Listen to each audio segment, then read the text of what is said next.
Abra sua Bíblia em Levítico, no capítulo 17. Deus permitindo, nós vamos avançar até o 26, que é o penúltimo capítulo do livro. E no domingo que vem à noite, a gente estuda o último capítulo, capítulo 27. Portanto, hoje à noite, com graça, nós avançaremos, sobrevoaremos 10 capítulos. Será que dou conta?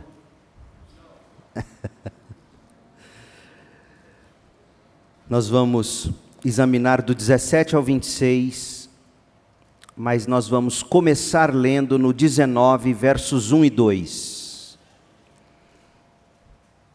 que certamente é o texto áureo deste bloco do livro de Levítico. Nós estamos estudando os livros do Antigo Testamento, trecho a trecho. Alguns maiores, outros menores. E este é um trecho completo do livro de Levítico, do 17 ao 26. E o coração desse trecho é o capítulo 19, versos 1 e 2. O Senhor também disse a Moisés, veja que no verso 18 ele diz assim: então o Senhor disse a Moisés. No verso 17 diz, então, no capítulo 17 diz, então o Senhor disse a Moisés. Tudo isso após o capítulo 16, que tratou do dia da expiação. E aí no 19, o Senhor também disse a Moisés: dê as seguintes instruções a toda a comunidade de Israel. Sejam santos, pois eu, o Senhor, seu Deus, sou santo. Sejam santos, pois eu, o Senhor, seu Deus, sou santo. Deus nos criou para vivermos como um povo em comunhão, na presença dEle, adorando-o, alegrando-nos nele em tudo que fizermos. Para isto fomos criados, a presença de Deus. Como povo, não é bom que o homem viva só. E Deus faz para ele a auxiliadora idônea. E esse primeiro casal, nossos primeiros pais, todos os dias, no jardim do Éden, na viração do dia, encontravam-se com Deus. Após Deus ter criado os céus e a terra, Deus preparou o jardim do Éden de forma divina, divinamente preparado. O Éden é, na verdade, um templo para que essa realidade da comunhão do povo com seu Deus fosse possível. Gênesis 1 e 2. E ali nesse templo divinamente preparado, o Éden, Deus vinha ao encontro da sua criação diariamente, até que Adão e Eva caíram em pecado e fugiram da presença de Deus. Gênesis 3, verso 8, descreve esse momento quando diz assim: quando soprava a brisa do entardecer, o homem e sua mulher ouviram o Senhor Deus caminhando pelo jardim e se esconderam dele entre as árvores. O pecado, portanto, arruinou todas as coisas. Tem algo errado com o mundo. E a causa disso tudo é o pecado. O pecado introduziu vergonha e culpa na humanidade. O pecado introduziu conflito nos relacionamentos. O pecado trouxe sofrimento e dor. O pecado trouxe maldição sobre a terra e a criação. E por fim, o pecado levou o ser humano, a raça humana, à morte. Acima de tudo, o pecado nos separou de Deus. O pecado nos arrancou da árvore da vida e isso resultou em nossa expulsão do paraíso, privando-nos da glória e da graça da presença de Deus. Essa é a história dos primeiros 3 capítulos da Bíblia. As consequências foram imediatas. Capítulo 4 de Gênesis já nos conta sobre o primeiro homicídio, quando Caim matou com requinte de crueldade o seu irmão Abel. A corrupção generalizada da humanidade que culmina com o dilúvio. A soberba dos homens em Babel que tentaram exaltar seu próprio nome acima do nome de Deus, o que resultou na confusão das línguas. Ainda assim, na graça soberana de Deus, Deus escolheu Abraão. Deus estabeleceu com Abraão, com seu filho Isaque, com seu neto Jacó, uma aliança. E Deus mesmo leva seus descendentes, os descendentes de Abraão, para o Egito, onde os preservou e os fez crescer. Aproximadamente 400 anos depois da chegada deles no Egito, Deus os resgata por meio de Moisés, e Moisés guia esse povo e entrega ao povo a lei de Deus. Mas nós lemos Êxodo e nós aprendemos que esse mesmo povo caiu em idolatria diante do bezerro de ouro. Tal como Deus havia preparado o homem para viver na sua presença, quando o cria e o coloca no jardim, perfeitamente preparado, o homem peca. Deus, numa espécie de restauração no deserto, dando instruções para Moisés sobre o tabernáculo, onde Deus mesmo faria com que sua presença habitasse no meio do povo, enquanto Deus mesmo dava instruções sobre a lei, sobre esse tabernáculo, esse povo cai no pecado da idolatria, o bezerro de ouro.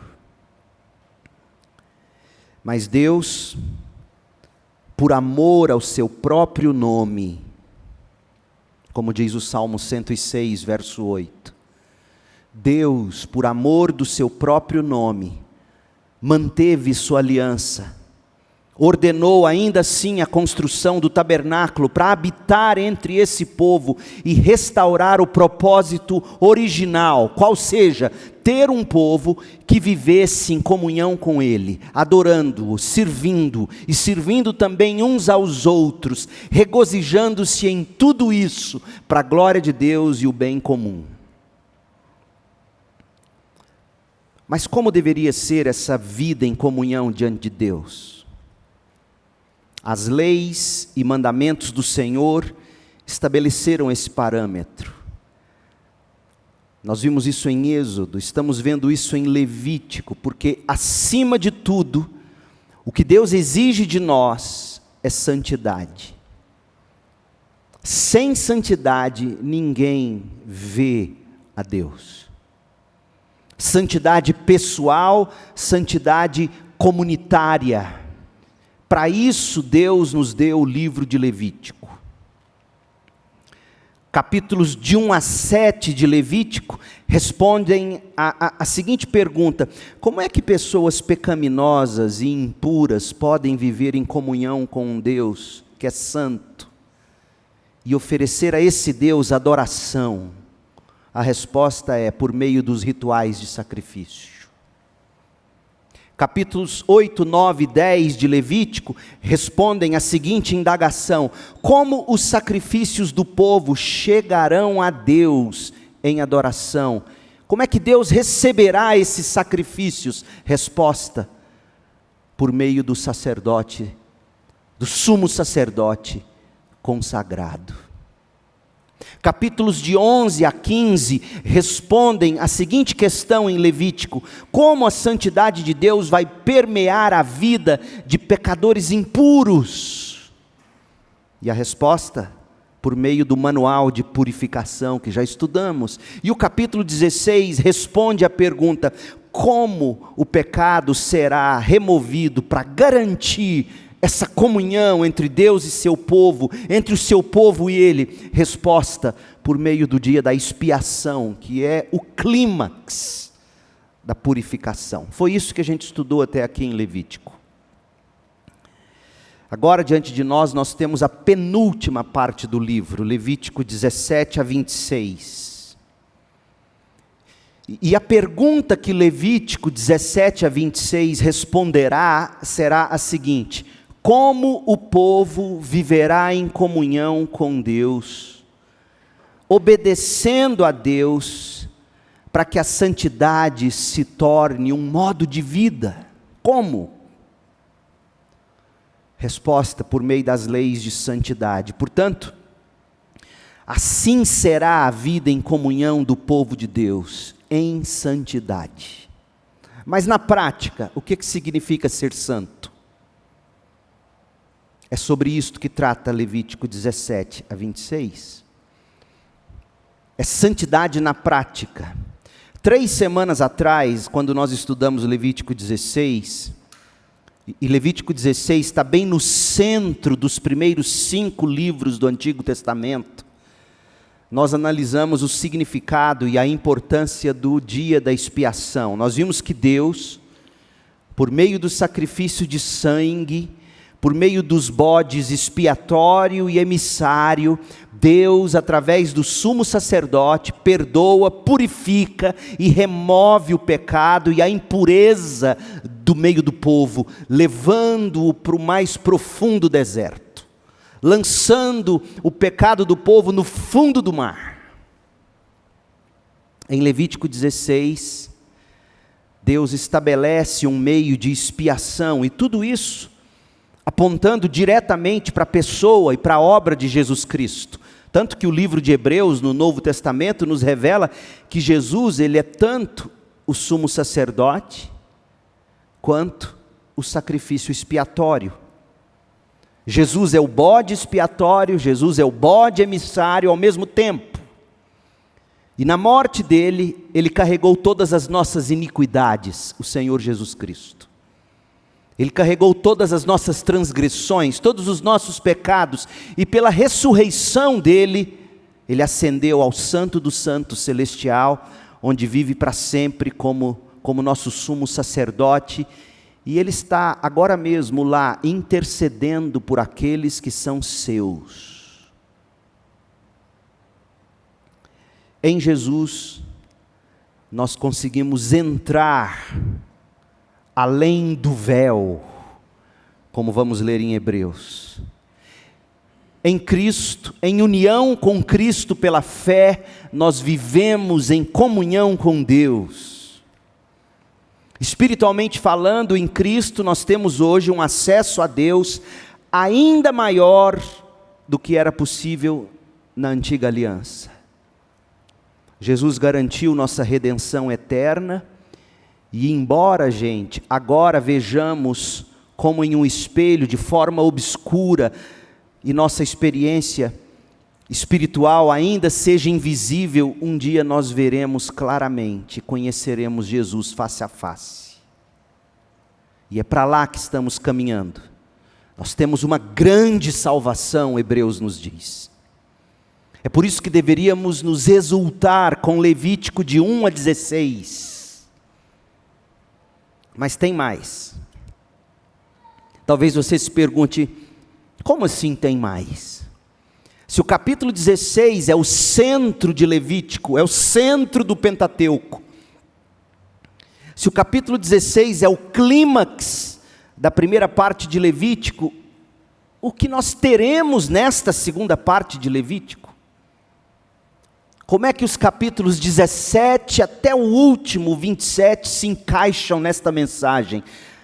A estrutura de Levítico ela é muito clara. A metade do livro, que culmina no capítulo 16, trata de como Israel deve ser purificado. Deus perdoa, purifica, remove os pecados do povo, estabelecendo e mantendo proximidade com esse povo. A purificação do capítulo 1 ao 16. A segunda metade do livro, a partir do capítulo 17, trata de como essa profundidade deve ser vivida, essa proximidade, melhor, deve ser vivida e aprofundada.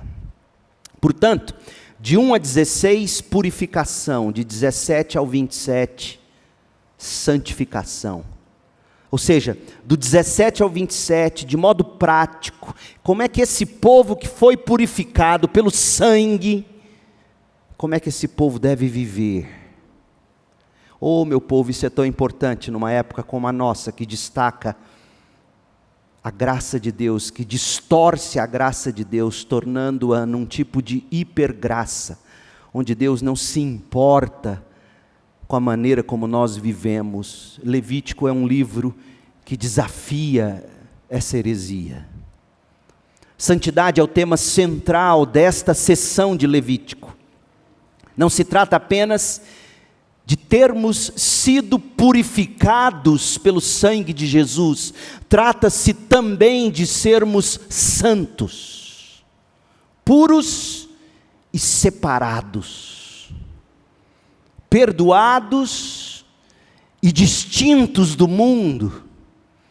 Esses capítulos são um verdadeiro tesouro de revelação divina, e embora a gente não possa explorá-los completamente, uma vez que o estudo que estamos fazendo é panorâmico, os tópicos essenciais de cada capítulo nós podemos sublinhar, e é o que faremos a seguir. Capítulo 17, trata do sangue. Deus ordena que todo sangue, que todo sacrifício sejam oferecidos no tabernáculo, e que nenhum sangue ou animal que morra, ainda que naturalmente, seja consumido. Por que que Deus faz isso? Porque Ele garantia que a adoração permaneceria pura e que Israel não se desviaria para as práticas idólatras. Primeiramente, os animais domesticados, eles só podiam ser sacrificados no tabernáculo, para evitar qualquer associação com os cultos pagãos e as práticas idolátricas. Você lê isso em Levítico 17, de 1 a 7. Além disso, quando oferecidos em holocausto, deveriam ser apresentados exclusivamente no tabernáculo, reafirmando que toda adoração legítima deveria ocorrer conforme a ordem de Deus. Outra instrução dizia respeito ao uso do sangue. O Senhor proibiu expressamente o consumo do sangue, porque o sangue representa a vida e tem um papel central na expiação. Comê-lo deliberadamente era um ato de profanação. E mesmo no caso de animais que morressem naturalmente, aqueles que os ingerissem tornavam-se cerimonialmente impuros, necessitando de purificação. O sangue. Capítulo 18, a sexualidade. A sexualidade. Diferentemente dos pagãos ao redor, Israel deve manter a pureza nas relações sexuais.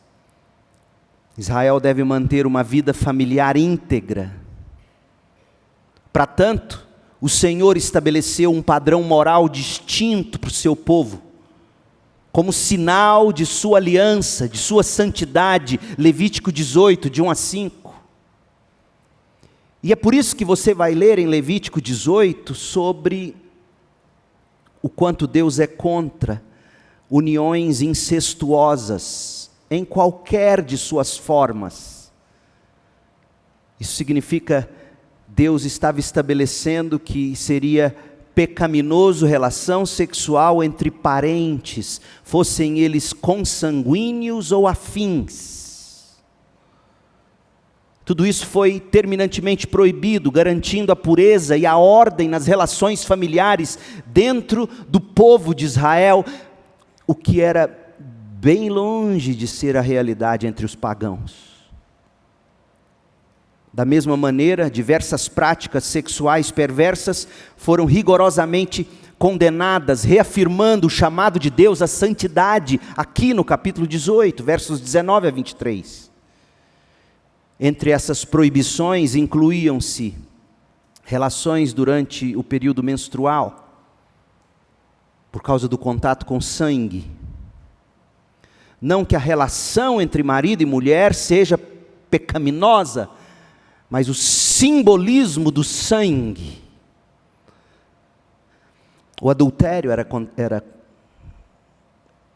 rechaçado por Deus, envolvimento com práticas ligadas ao culto a Moloque, que envolviam todo tipo de perversão e homicídio, relações homossexuais, Levítico 18, 22, a bestialidade, relação entre ser humano e animais, tudo isso, práticas pagãs que Deus estava abolindo entre os seus. A obediência a esses mandamentos era essencial para que Israel permanecesse na terra, diz Levítico 18, de 24 a 30. Para que eles desfrutassem das bênçãos divinas. Como é que uma nação vai desfrutar das bênçãos de Deus, vivendo ela contra os padrões estabelecidos pelo próprio Deus? O próprio destino de Israel em Canaã estava condicionado à fidelidade, a exigência de santidade estabelecida pelo Senhor. O sangue, a sexualidade, capítulo 19, o próximo. O capítulo 19, o Senhor chama Israel a ser santo como Ele é santo, especialmente amando o próximo como a si mesmo. Interessante que Jesus, quando resume a lei e os profetas no amor a Deus acima de todas as coisas e no amor ao próximo como a si mesmo, é interessantíssimo que Jesus tenha tirado isso de Levítico 19. O Antigo Testamento não é só sobre lei, é também sobre graça, acima de tudo sobre graça. Todas as ordenanças transmitidas a Israel tinham como base a natureza santa de Deus. Por que devemos ser santos? Levítico 19, 2. Porque o Senhor, nosso Deus, é santo. Só isso. Você jamais deve medir seu padrão de vida pelo do coleguinha. Eu sou ruim, mas meu colega é pior. Eu não consigo, mas fulano que eu conheço é ainda pior do que eu, jamais. Nosso padrão é o próprio Deus. Nós buscamos ser santos, porque Deus, o nosso Deus, é santo. E dessa forma, na prática, a santidade deveria ser evidenciada de diversas maneiras. Primeiro, Israel deveria honrar os pais, honrar pai e mãe. Temer exclusivamente o Senhor, guardar o sábado, rejeitar a idolatria, obedecer às exigências sacrificiais estabelecidas por Deus. Você lê Levítico 19 e tem a impressão de que está lendo os 10 mandamentos sendo ampliados e aplicados, porque de fato é isso. Além disso, a conduta interpessoal deveria refletir essa santidade em todas as esferas da vida em comunidade. Ou seja, os israelitas deveriam ser generosos, versos 9 e 10 do capítulo 19 de Levítico. Generosos no uso de suas propriedades, na distribuição da sua produção agrícola, pecuária, generosidade. Não poderiam furtar, não poderiam ser desonestos, nem no modo de falar. Tinham que se abster de qualquer tipo de opressão, de maus tratos contra os menos favorecidos. Você quer aprender sobre a verdadeira justiça social? Leia Levítico 19. Respeitar a dignidade humana, Levítico 19, de 15 a 18. A santidade deveria se estender ainda à obediência aos decretos do Senhor em diversas áreas da vida cotidiana. Levítico 19, de 19 a 37, mostra, por exemplo, as seguintes diretrizes. Israel deveria preservar a distinção entre espécies animais e vegetais, não deveria cruzá-los, tentando manter pureza. Manter a pureza sexual, independentemente da condição social das pessoas, envolvidas sobretudo de servos, a lei em Levítico 19, de 20 a 22, sobre a maneira digna que um patrão deveria tratar sua serva ou seu servo. Não poderia haver abuso sexual ou de qualquer natureza. Nenhum outro povo, a essa altura da história da humanidade, legislou sobre isso. Permitir que os frutos tivessem tempo para se desenvolver antes de serem oferecidos ao Senhor ou consumidos. Além disso, o povo jamais deveria consumir sangue. Eles tinham que evitar as práticas religiosas pagãs que se caracterizavam nas nações cananitas. Quais marcas, por exemplo? É aqui que está o fatídico versículo que as pessoas leem para dizer: não pode ter tatuagem, por exemplo. Mas o que se estava distinguindo aqui é que as nações cananitas, elas cortavam e marcavam o corpo em sinal de culto aos seus deuses, e isso sim era proibido em Israel. A prostituição cultual também era proibida em Israel. Era incentivado em Israel o respeito pelos idosos, Levítico 19, 32. A bondade para com os estrangeiros, Levítico 19, de 33 a 34. E por fim, Israel deveria refletir o caráter santo de Deus por meio da honestidade nos negócios, na administração da justiça. Levítico 19. E a gente chega no capítulo 20. Talvez o capítulo mais difícil de ser interpretado no Pentateuco, as punições. A santidade de Israel deve ser demonstrada não apenas na adoração, nos relacionamentos interpessoais, mas santidade também deve ser demonstrada na aplicação das punições prescritas pelo Senhor. E por quê? Para garantir que o povo permaneceria distinto das nações pagãs ao redor. Você tem que se lembrar que Israel era uma teocracia. Deus mesmo governava esse povo sem qualquer intermediário. Deus era ao mesmo tempo o rei deles. Entre os pecados mais graves estava a adoração a Moloque, uma prática abominável que envolvia sacrifícios humanos e tinha que ser punida com a morte por apedrejamento. Veja que a lógica está na dosimetria. Não deve ter coisa mais horrorosa do que você matar alguém a pedradas. Não deve ter coisa mais feia do que isso. Então por que Deus estabelece que adoradores de Moloque deveriam ser mortos a pedradas em Israel? Para deixar claro o horror do pecado que se cometia. Da mesma forma, recorrer a médiuns espiritualistas era um ato de infidelidade a Deus e também digno da pena de morte. 20, verso 6. A obediência irrestrita aos decretos do Senhor era marca da santidade de Israel, e seguir seus mandamentos demonstrava fidelidade à aliança. Capítulo 20, versos 7 e 8. Outra coisa, a honra aos pais era um princípio fundamental na sociedade israelita. E amaldiçoar pai e mãe era um ato tão grave que resultava na pena de morte do filho. Talvez você se pergunte, para que tamanha pena? Se você parar para pensar, a primeira e a principal imagem de autoridade, de provedor que um filho tem é a do pai e a da mãe. A primeira representação de Deus na vida de uma criança é de papai e mamãe.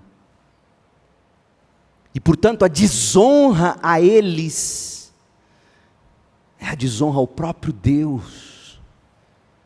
E o salário do pecado é a morte. O rigor se aplicava também às relações sexuais ilícitas, dignos de morte ou de outras penas severíssimas. Eram o adultério, o incesto, o homossexualismo, outras práticas condenadas pela lei divina, tudo passíveis de punição, de morte ou severíssima. Levítico 20, de 10 a 21. E por quê? E por que os pecados sexuais eram tão rigidamente punidos? Meu povo, para pensar o seguinte: quando Deus cria homem e mulher, em que contexto eles são criados em Gênesis? Foi logo depois de Deus ter dito assim: façamos o homem à nossa imagem e semelhança. Homem e mulher, nós os criamos. A homossexualidade é uma das perversões mais sérias e visíveis da imagem de Deus no ser humano. Isso é seríssimo. A idolatria de si mesmo está estampado nesse pecado. Agora não se iluda, porque não é apenas o pecado do homossexualismo que era punido com tamanha severidade, mas também o adultério. O adultério. Por quê? Porque o casamento, meu povo, é o sinal da aliança entre Deus e seu povo. E todas as vezes que idolatria era cometida no Antigo Testamento, isso era relacionado a um tipo de adultério.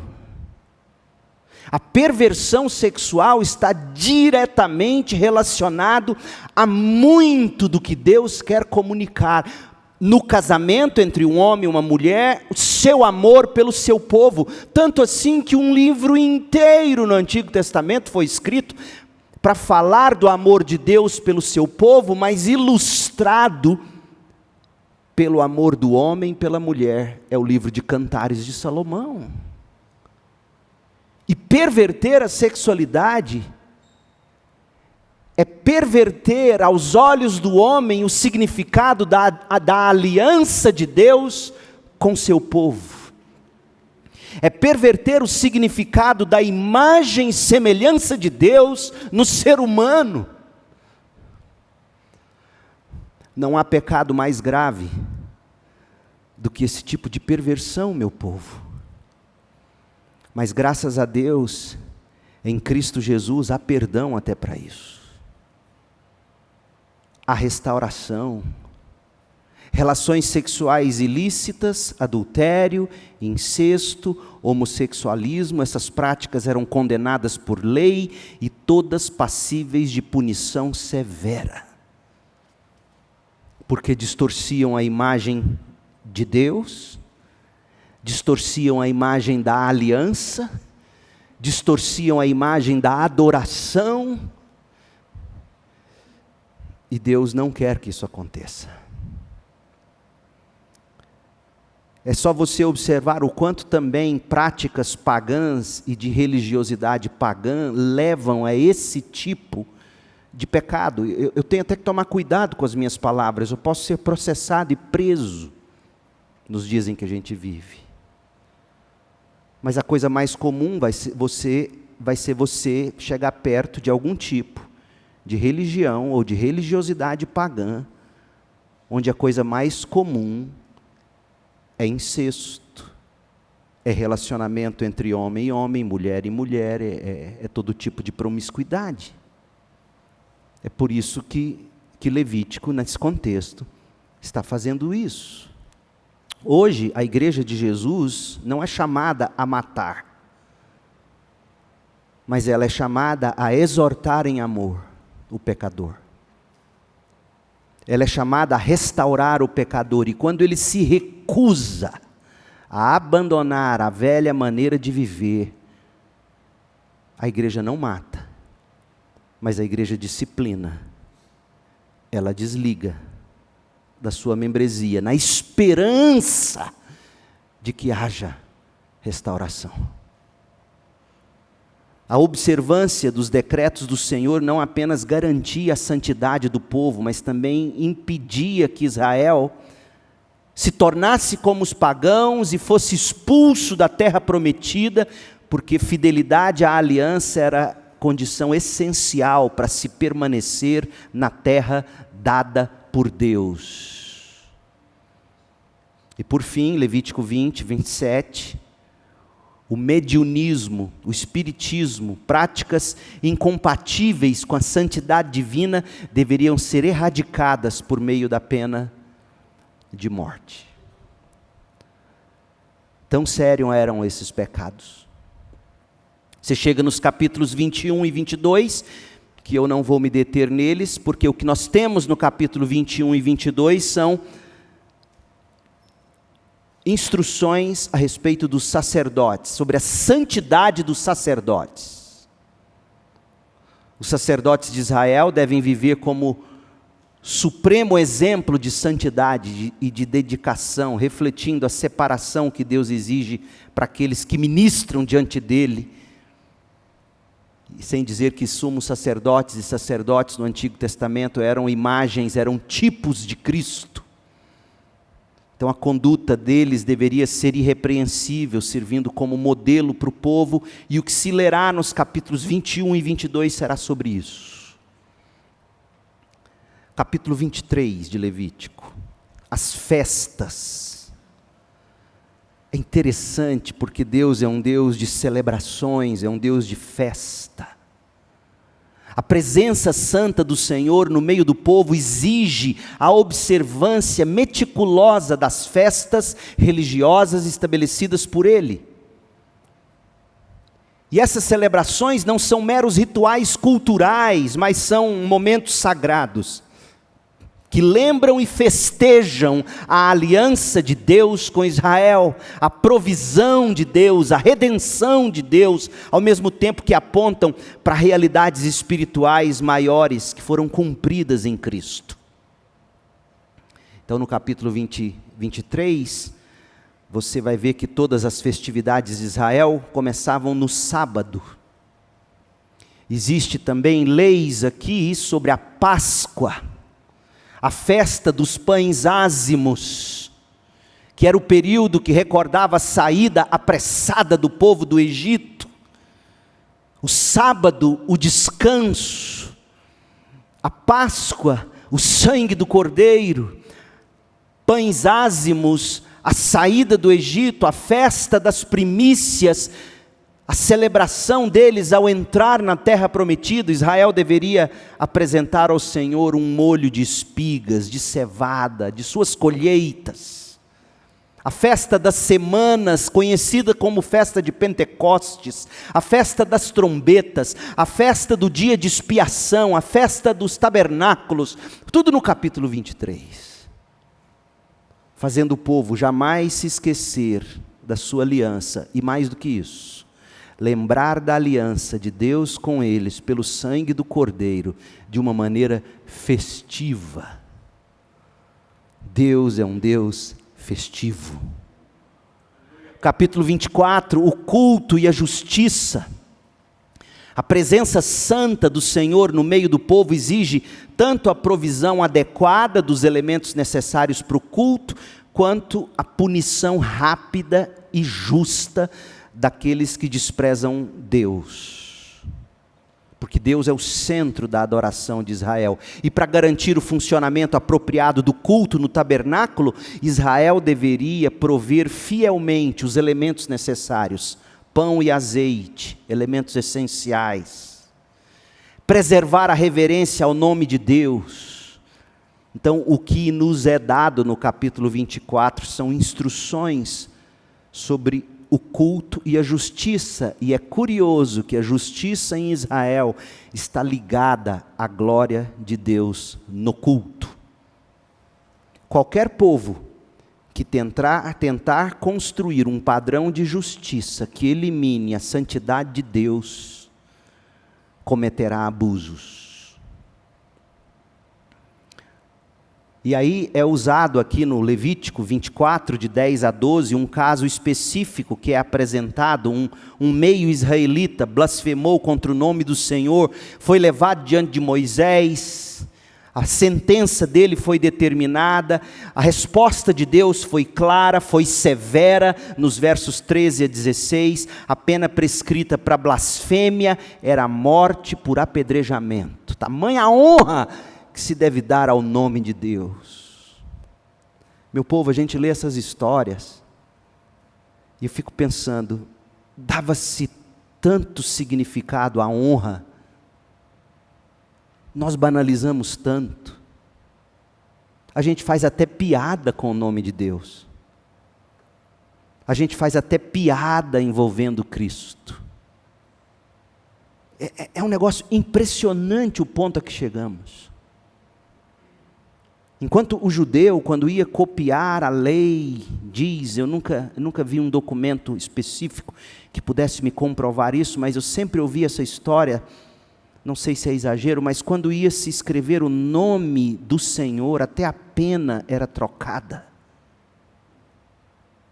Uma pena santa, totalmente consagrada para escrever o nome do Senhor. A blasfêmia era tratada com apedrejamento. E o que nós fizemos com o nome de Deus, o que nós fizemos com a honra do Cordeiro de Deus, na forma como falamos, como nos vestimos, como nos portamos.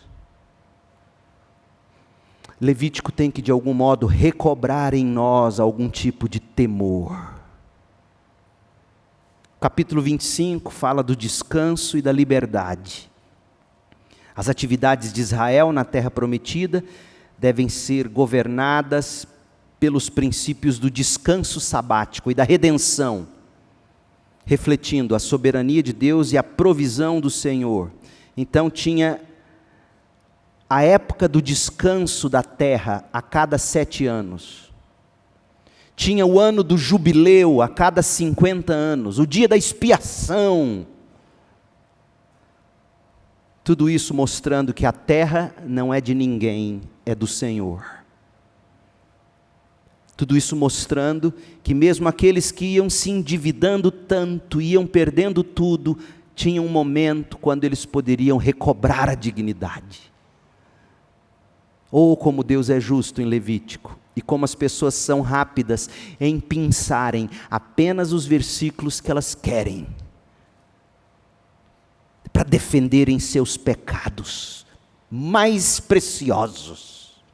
Deus que manda apedrejar os outros, e se esquece do conjunto da ópera, e se esquece de toda essa sinfonia, que é a lei de Deus, que canta para nós, que celebra para nós a santidade de Deus, e nos ensina como ser santos. Como nos apropriar do sangue do Cordeiro para nossa purificação e santidade, como nos relacionar com o próximo, como tratar o corpo, como falar com Deus, para Deus e de Deus. E o capítulo 26 trata de promessas, de advertências. A conduta de Israel deveria ser governada pelas cláusulas pactuais de bênção e maldição estabelecidas pelo Senhor, o soberano, conforme os termos da aliança. O compromisso do Senhor para com Israel era de abençoar essa nação, caso eles permanecessem fiel à aliança.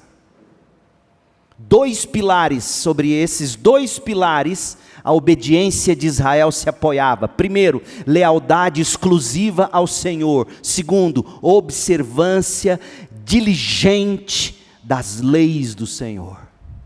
Lealdade a Deus, que se comprova pela obediência à lei de Deus. Por outro lado, Deus advertiu que a desobediência traria consequências. Maldições progressivas sobre a nação. A infidelidade de Israel consistiria no desprezo às leis divinas, na quebra da aliança. E como resultado, maldições incluiriam doenças, infertilidade, fraqueza diante dos inimigos que os atacariam e os venceriam, invasões estrangeiras, fome, destruição e, por fim, o que aconteceu. Por incrível que pareça, Levítico antecipou o cativeiro babilônico. Levítico 26, de 14 a 39. O exílio da terra prometida. Mesmo diante do juízo do Senhor, no entanto, Deus oferecia um caminho de restauração. Capítulo 26, de 40 a 46, diz que se a nação se arrependesse sinceramente, Deus renovaria sua bênção e restauraria a aliança com seu povo. Sabe o que isso demonstra? Que apesar da justiça de Deus ao punir severamente a desobediência, a misericórdia dele está sempre disponível para quem o busca com um coração sincero. Mais do que massacrar você, essas leis servem para dizer algumas coisas a você. Primeiro, Deus é santo. Nós somos pecadores. E Ele com justiça pune pecadores que não se arrependem, não creem, não se refugiam no sangue de Cristo e não busca uma vida de santificação. Há esperança para mim e para você. Mas eu não quero terminar com esta nota. Eu quero extrair para vocês 6 verdades. Vou ser bem pontual, não vou desenvolver os tópicos, porque ao meu ver estão muito claros. O que a gente aprende? Nós sobrevoamos Levítico, 10 capítulos. Nós vimos do que trata Levítico. Nós vimos, recapitule comigo, 17 trata do sangue, 18 da sexualidade, 19 do próximo, o 20, as punições, o 21 e o 22, os sacerdotes, o 23, as festas, o 24 trata do culto e da justiça, o 25 trata do descanso e da liberdade, o 26 trata das promessas e das advertências. Em síntese, o capítulo 17 ao 26 enfatiza os seguintes: a supremacia de Deus, a centralidade de Cristo, a santidade na vida diária e a alegria que se deve cultivar com Deus na sua aliança. Sabe por quê? Porque a desobediência, ou melhor, a obediência não é apenas um dever, gente. A obediência é um caminho para a alegria suprema. A obediência é o caminho para uma alegria suprema. Se você é uma pessoa que tem um mínimo de autoconhecimento, vai se identificar e vai perceber rapidinho o que eu vou tentar te dizer agora. Toda criança que sabe que está fazendo o que papai e mamãe mandam elas fazerem, toda criança se sente bem e alegre do lado de papai e mamãe. Eu fiz o que papai pediu para eu fazer. Como eu me recordo das vezes em que em obediência eu caminhava com papai e mãezinha. Você consegue se lembrar disso? Você consegue perceber nos seus filhos pequeninos quando eles estão felizes porque eles obedeceram papai e mamãe? Ah, se você nunca percebeu isso, é sinal de que você anda mais cego do que imagina pela vida. Porque uma das coisas mais belas é esse sentimento de se estar direito diante da autoridade. Seus impostos em dia, o guarda te para, você não tem o que temer. Você até estufa o peito e entrega o documento. Você está direito, você está justo. Há alegria na obediência. É possível encontrar prazer. De fato, a obediência a Deus é o caminho para a alegria suprema. E a santidade, ela flui de um coração satisfeito em Deus. Eu quero ser santo, porque meu Deus é santo. E tal como a criança se vangloria de querer ser igual ao papai e mamãe, a gente quer ser igual ao nosso Cristo. Nós não podemos perder esse sentimento infantil ou de criança, de que quer ser como o pai, quer ser como a mãe.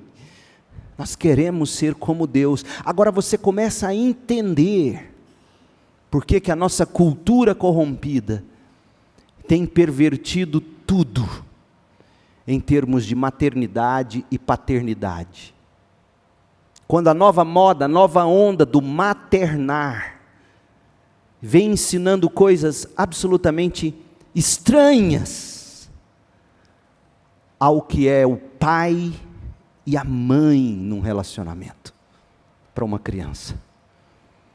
Há prazer em ser como Deus, há prazer em buscar ser como Deus. É só você observar a criança pequenina que quer ser como papai e mamãe, ela tem alegria em ser assim. Sabe quais são as maiores decepções das crianças? É que na medida em que elas vão crescendo e vão adquirindo discernimento, elas vão descobrindo que papai não é tão herói assim, nem mamãe.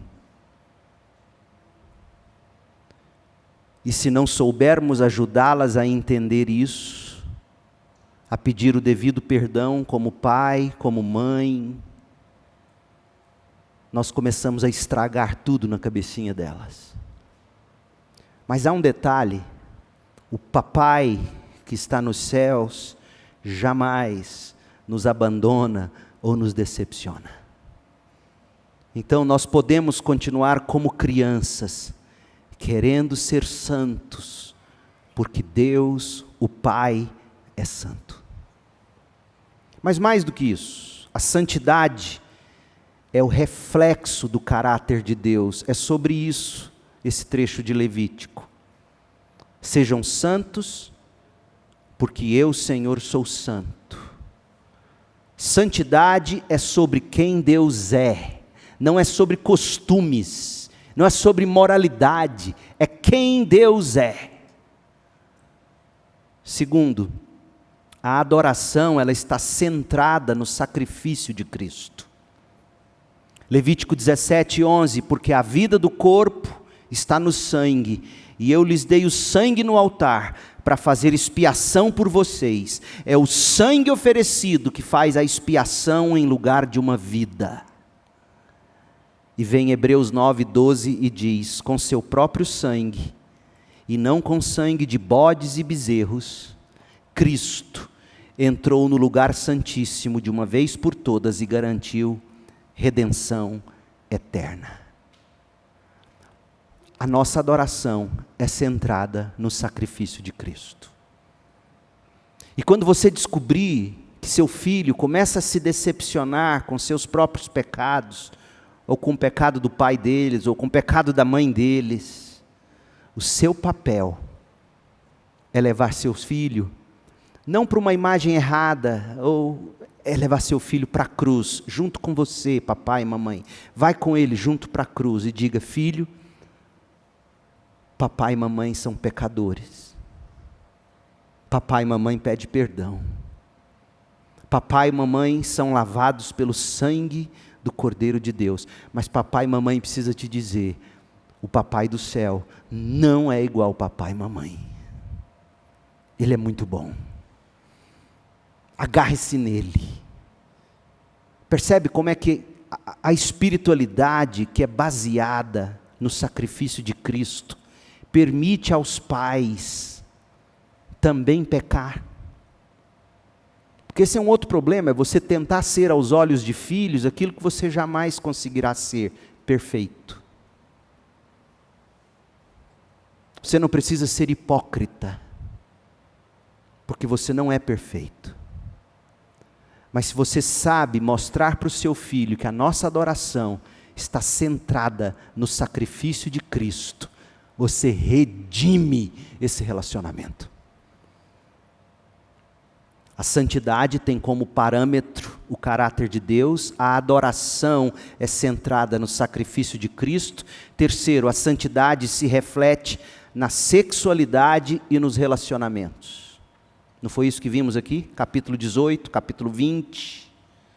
Obedeçam meus estatutos e cumpram meus decretos, pois eu sou o Senhor seu Deus, eu sou o Senhor que os santifica. Ou seja, Ele nos salva e Ele nos santifica para usarmos nossos corpos como sacrifício vivo, santo e agradável a Ele. Não nos prostituímos, não adulteramos, não cometemos qualquer tipo de bestialidade, homem não deita com homem, mulher não deita com mulher, homem se deita com a sua mulher, a mulher se deita com seu homem em aliança, para a glória de Deus. Porque há prazer, há delícias no relacionamento conjugal. Há delícias. E essas delícias são resultado da aliança. É por isso que a Bíblia condena qualquer tipo de relação sexual fora da aliança. Porque a aliança gera prazer. Prazer não estabelece aliança. Coloca isso na sua cabeça. Muita gente achando que o que valida um relacionamento é o prazer utilitário que um corpo oferece para o outro. Isso não é aliança. Aliança é compromisso com Deus diante de testemunhas. Isso se chama casamento. Marido e mulher, homem e mulher. E os dois, em aliança, desfrutam das delícias do casamento. E Deus está preservando isso. Para deixar vivo diante do mundo. Muita gente vai chamar isso de legalismo, de bobeira. Mas você tem que ensinar isso para o seu filho adolescente, para o seu filho jovem. Que o sexo é muito bom. Mas é bom no contexto do casamento. Porque é muito bom viver em aliança. Mas veja, se você dá jeitinho para tudo, em termos de relacionamento sexual ou de prazer sexual, que tipo de metáfora vai sobrar? Que tipo de tipologia vai sobrar para você apontar para o relacionamento de Cristo com a igreja? Nada, hoje nada. Casamento não existe, aliança não existe. O que existe é uma perversão da sexualidade em todos os sentidos. Fiquei sabendo esses dias que a depender da cor da meia da menina na corrida de rua, ela está dizendo, estou disponível. Parece que é o azul. Fiquei sabendo de um tipo de correntinha que rapazes usam, maridos casados usam para dizer, estamos disponíveis, eu e minha esposa, para algum tipo de swing. Isso acontece hoje, aqui, debaixo do nariz de todos nós. Que mundo é esse, gente? Que mundo é esse? A santidade se reflete sim na sexualidade. Você, solteiro, jovem, não consegue viver puro sexualmente? Case. Não viva abrasado. Isso é um mandamento bíblico. Não deite o seu corpo em prostituição. Não transforme seu corpo. Use o seu corpo para a glória de Deus. 1 Tessalonicenses 4:3. A vontade de Deus é que vocês vivam em santidade. Por isso, mantenham-se afastados de todo pecado sexual. Será que Paulo conhecia Levítico? Será que Paulo conhecia Levítico 18, Levítico 20? A vontade de Deus é que vocês vivam em santidade. Por quê? Porque Deus é santo. Tá, Paulo, na prática, o que você quer dizer? Mantenham-se afastados de todo pecado sexual. Em quarto lugar, a santidade promove justiça social e amor ao próximo. É isso que a gente vê em Levítico 19. Olha o que Levítico diz, o mesmo Levítico que manda apedrejar determinados pecadores. Olha o que Levítico diz. Levítico 19:18. Não procurem se vingar, nem guardem rancor de alguém. Parece que você está lendo o Evangelho de João, mas é Levítico 19:18. João conhecia Levítico. Não procurem se vingar, nem guardem rancor de alguém do seu povo, mas cada um ame o seu próximo como a si mesmo. Eu sou o Senhor. Uau! O Evangelho segundo Levítico. Que coisa linda! A santidade promove justiça, e a verdadeira justiça, ela é fruto de se amar o próximo como se ama a si mesmo, é fazer com o próximo o que você queria que fizesse consigo mesmo. Em quinto lugar, a santidade aponta para o descanso e a confiança em Deus. Capítulo 25 vai falar do ano sabático, o ano em que, ou o período em que Israel deveria deixar a terra descansar, confiando de que mesmo que não estivesse a terra produzindo, Deus continuaria provendo. Que lição para este século, onde as pessoas não descansam mais, não dormem mais, trabalham com o celular corporativo dioturnamente. E vem Jesus e diz, por isso eu lhes digo, não se preocupem com a vida diária, se terão suficiente para comer, beber ou vestir, a vida não é mais que comida, o corpo não é mais que a roupa, observem os pássaros. A santidade aponta para o descanso e para a confiança em Deus, e por fim, a bênção e a maldição. As bênçãos e maldições e a nova aliança em Cristo mostram para nós, como Paulo escreveu em Gálatas 3,13, Cristo nos resgatou da maldição pronunciada pela lei, tomando sobre si a maldição por nossas ofensas, porque as Escrituras dizem, maldito todo aquele que é pendurado num madeiro. Você não vai conseguir cumprir a lei de Deus, mas isso não é desculpa para você viver como você quiser. Você não vai conseguir cumprir a lei de Deus, e toda vez que pecar, você tem um advogado diante de Deus, o Senhor Jesus Cristo, e quando você se arrepende e suplica pelo perdão, Ele te concede, e não só perdão, poder para você viver em novidade de vida. Eu disse que era a última, mas a última é agora. Sétimo. Para ficar no 7, número da perfeição.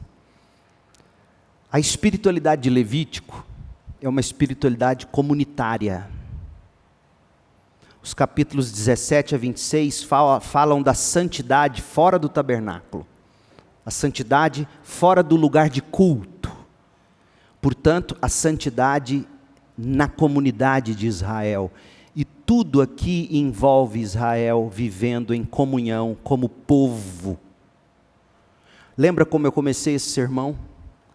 Deus não cria indivíduos para adorá-lo individualmente, Deus cria um povo para adorá-lo coletivamente.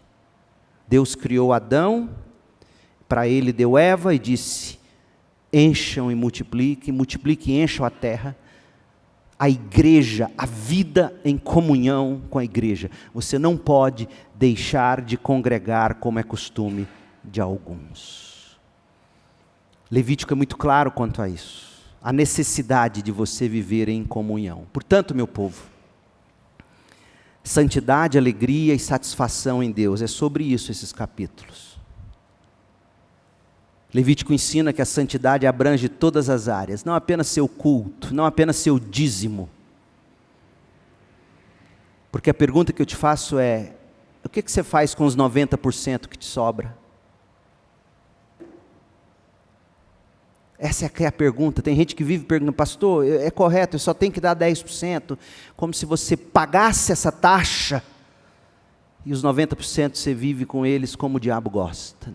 A pergunta maior é o que você faz com tudo que você ganha. Não é só com seus 10%.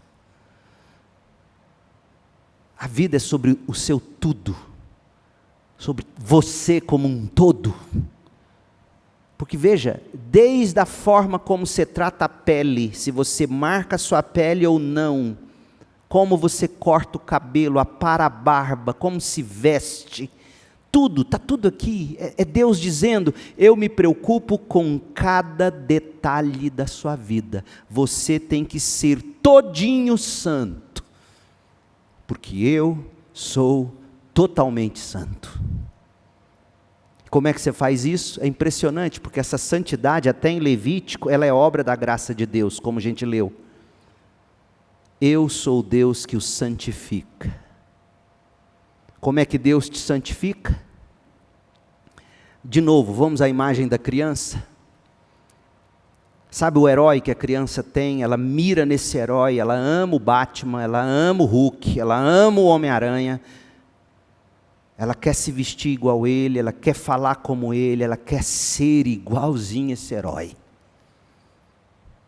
A transformação está na convivência.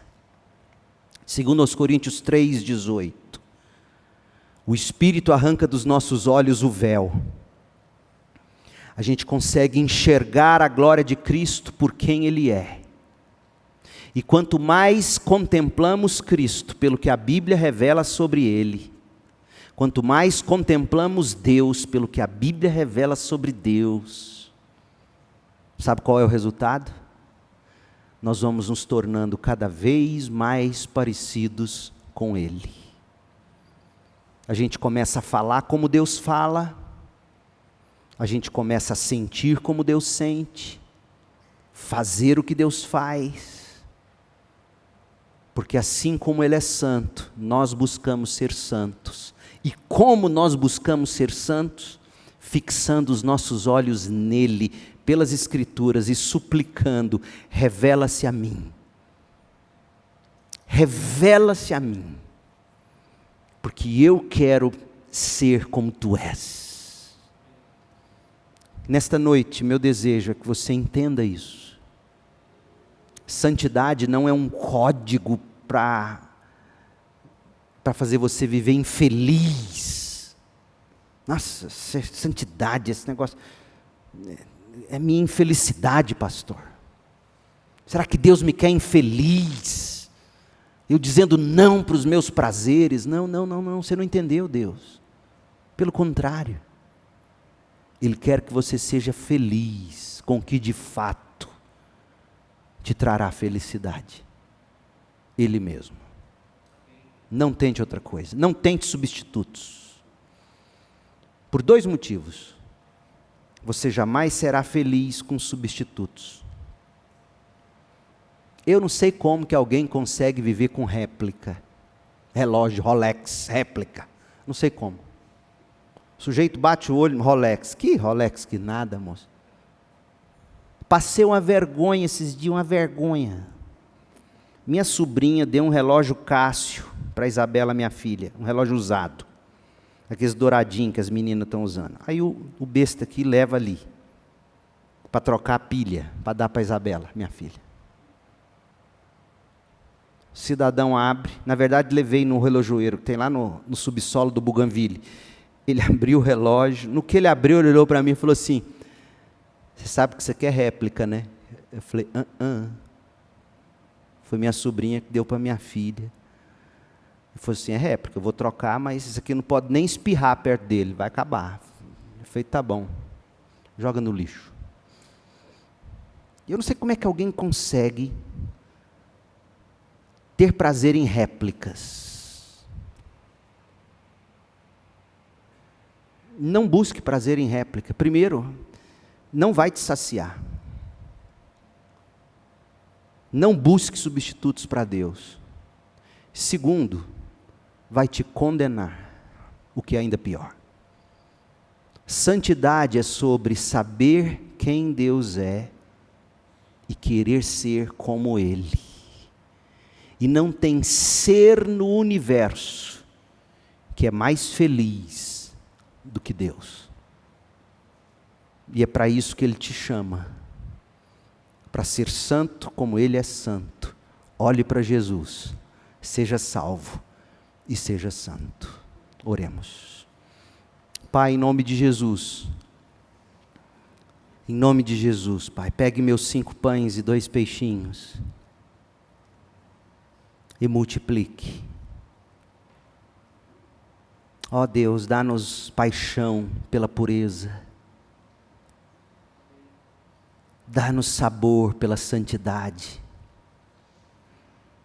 Ó Deus, é sobre isso Levítico, o Deus que nos purifica pelo sangue, o Deus que nos santifica pela graça. Ó Deus, faça de nós uma gente assim, pura, santa, limpa pelo sangue, santificada pela graça, por meio da fé. Ó Pai, revela-se a nós nesta noite. Ó Senhor Jesus Cristo, ó Espírito de Deus, revele Jesus Cristo totalmente maravilhoso para todos nós, de um modo que nos sacie. Faça do pequeno ao grande, do novinho ao velho, nesta noite, todos quantos me ouvem, coloque apetite, coloque desejo por Jesus, pela Tua palavra. Dá-nos paixão pela pureza, dá-nos sabor pela santidade. Sem santidade ninguém verá o Senhor. Em nome de Jesus. Amém. Que a graça do Senhor Jesus Cristo, o amor de Deus Pai, a consolação do Espírito estejam sobre nós hoje e para sempre. Amém.